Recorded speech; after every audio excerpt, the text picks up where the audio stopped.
Et le focus du jour nous emmène en Cisjordanie. En quelques décennies, l'agriculture palestinienne a radicalement changé. Les cultures traditionnelles ont laissé place à des exploitations intensives et uniformes, un phénomène renforcé par l'occupation israélienne qui rend l'économie palestinienne très dépendante du marché et des besoins israéliens. Peu à peu, sans que personne ne s'en aperçoive, un pan entier du patrimoine palestinien est en train de disparaître. Des variétés locales de concombres, de radis ou encore de pastèques ne sont plus cultivées. Alors une botaniste s'est lancée dans un vaste projet, retrouver ces espèces végétales en voie d'extinction et les sauver avant qu'il ne soit trop tard. Regardez ce reportage signé de nos correspondants à Jérusalem, Pierrick Laurent, Iris Maclair. Vivienne Sansour est botaniste, elle vient ici très régulièrement, car le patron de ce petit magasin agricole de Bethléem possède des dizaines de graines différentes. Mais Vivienne, c'est précisément ce qu'elle recherche. Non, pas ça. Uniquement des plantes endémiques, des fruits et légumes cultivés depuis des générations en Palestine, mais qui disparaissent au profit d'une production standardisée.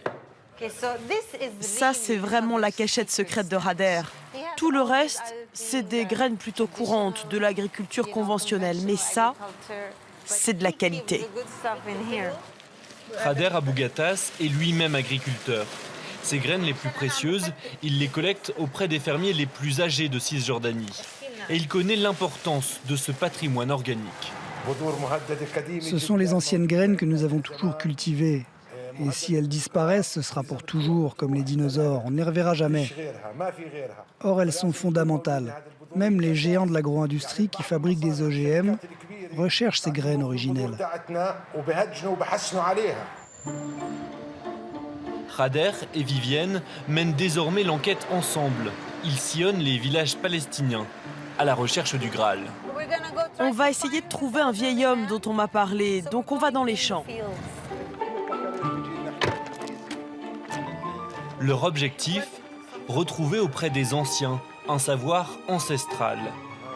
Ce jour-là, coup de chance, Aboudi, à 70 ans, récolte et nettoie des radis en bordure de son champ. Là, je fais pousser du concombre blanc. Ça, c'est très rare. Il est vraiment l'un des tout derniers en Palestine qui cultive encore cette variété. C'est génial. Ce sont des plantes traditionnelles. Mon arrière-grand-père les cultivait déjà. On a aussi une variété de courgettes et quelque chose qui ressemble à des épinards.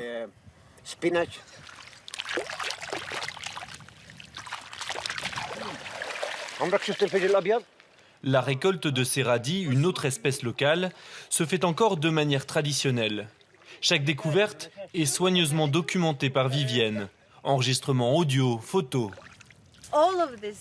Tout ça, toutes les histoires qu'il me raconte, la façon dont il a récupéré les graines de concombre blanc grâce à deux vieilles femmes, sa méthode pour nettoyer les radis. Et tout ça, visuellement, c'est de l'art.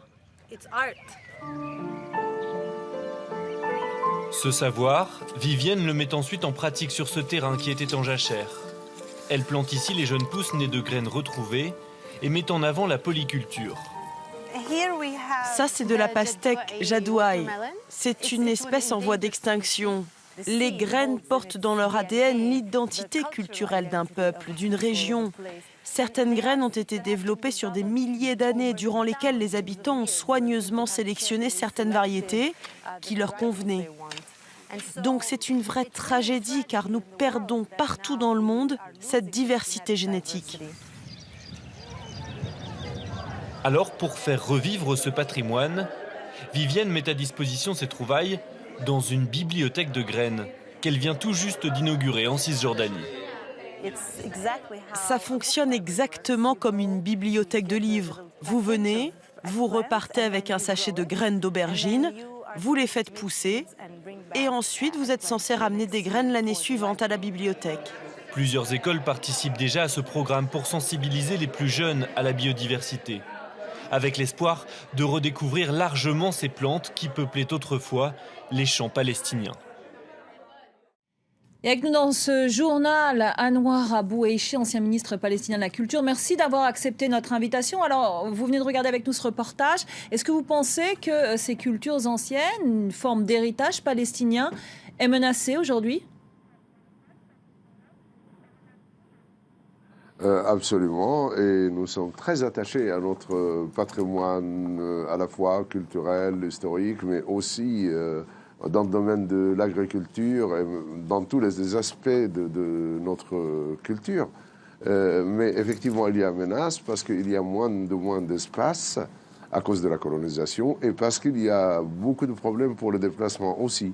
Les gens sont enfermés dans leur village ou dans leur champ lointain. Et donc, effectivement, il y a aussi d'autres facteurs que d'autres peuples dans les pays de tiers-monde souffrent, dont souffrent d'autres peuples, mais particulièrement en Palestine, c'est parce que nous sommes sous occupation militaire qui empêche un développement naturel dans les aspects de la culture palestinienne, y compris dans l'agriculture. Et on peut donner des exemples aussi pour des fruits connus, comme les bananes, par exemple, de Jéricho. Elles sont de renommée internationale. Les oranges de Jéricho aussi sont douces. C'est à cause de la manque d'eau qu'on n'a plus pratiquement d'agriculture de bananes à Jéricho. C'est très peu. Les orangers aussi. Maintenant, il n'y a qu'une seule agriculture à Jéricho, c'est surtout les palmiers et les dattes. Et c'est à cause de manque d'eau et de problèmes aussi d'exporter ou de commercialiser les produits locaux. Est-ce que vous avez le sentiment que les autorités palestiniennes s'inquiètent de cette situation? Est-ce qu'il y a des engagements politiques pour tenter de préserver cette culture, cette agriculture palestinienne?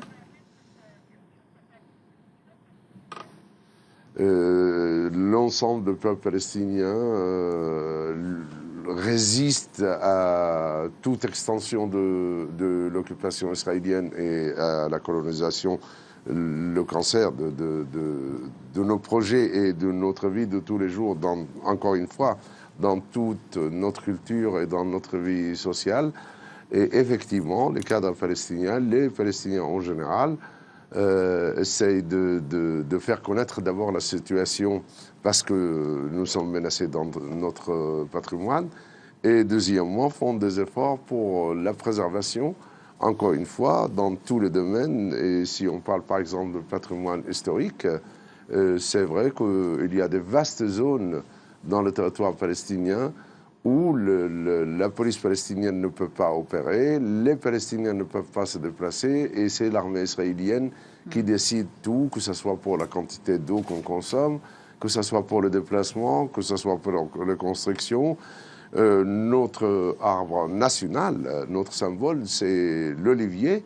On n'arrête pas d'en implanter, et les colons n'arrêtent pas d'en arracher tous les jours. Pratiquement, ils arrachent ou ils brûlent nos oliviers.